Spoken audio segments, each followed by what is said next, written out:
It's springtime, as you know, but many people are still feeling the winter blues, this year especially.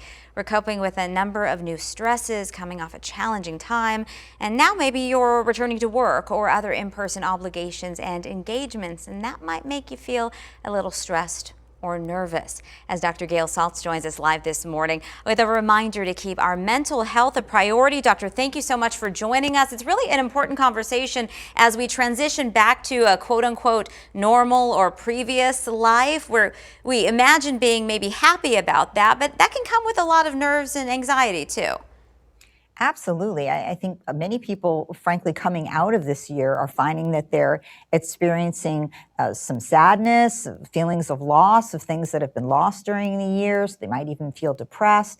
Other people are feeling anxious. It's just been a year being fearful about a lot of things and a lot of uncertainty.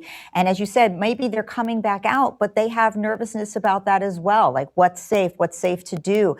Some people have developed problems over the course of the year, drinking too much alcohol, taking other kinds of substances, because they've been trying to cope with what's going on. So we're really looking at a unusually large number. The CDC reported a 41% increase in the past year of clinical depression and anxiety disorders. So I guess the question is, how do you identify whether it's gotten to that point? Because right now we're kind of in a collective state where we've all complained over the past year and we've all kind of thought of it as, you know, the most miserable time in our collective existence. But how do you know it's something deeper and that you need professional help?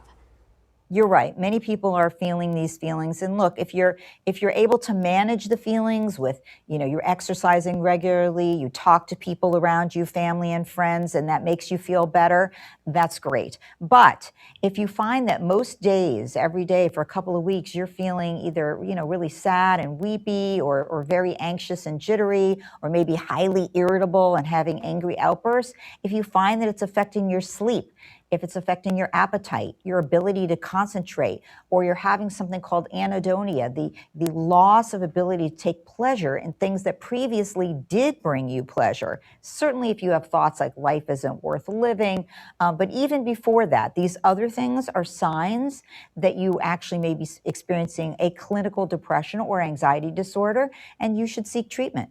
One of the things that's emerged over this quarantine time period has been the emergence of telehealth and its accessibility. It's become kind of much more commonplace.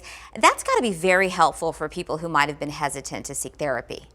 Oh, yes. This is a huge silver lining of this year. I'm pairing with NextGen Healthcare to let people know that, first of all, telehealth is very available. And secondly, actually, when it comes to mental health care, the data suggests that telehealth is every bit as effective as in-person meetings, particularly for mental health care. And for many people, it's just going to make it easier for them to have an appointment. Maybe the person isn't that close to where they live. Maybe the person isn't easily accessible to them. Maybe they feel like they're struggling so much it's hard to get out of the house and get to the appointment. Telehealth makes all that possible, and it's very effective. So I do want people to think about that. Just as we wrap up, Doctor, what can somebody do if you see a friend or a relative who really feels like they're struggling, or you observe that they're struggling? What's the right thing to say or do? You go to them and say, I noticed this, and I would love you to have an appointment and get some help, and I can help you do that. You can go with them to nextgen.com/nextgenmind to look at the resources. So how do you find somebody? How do you set up a really good telehealth appointment? You can help them by going on with them and helping them to find someone and helping them to set up that first appointment. Doctor, I was scrolling through your list of books too. It's a very interesting read, so I'd love to have you back at another time to talk about some other topics. Thanks very much for today. Love to do it. Thanks. Dr. Gail Saltz, thank you.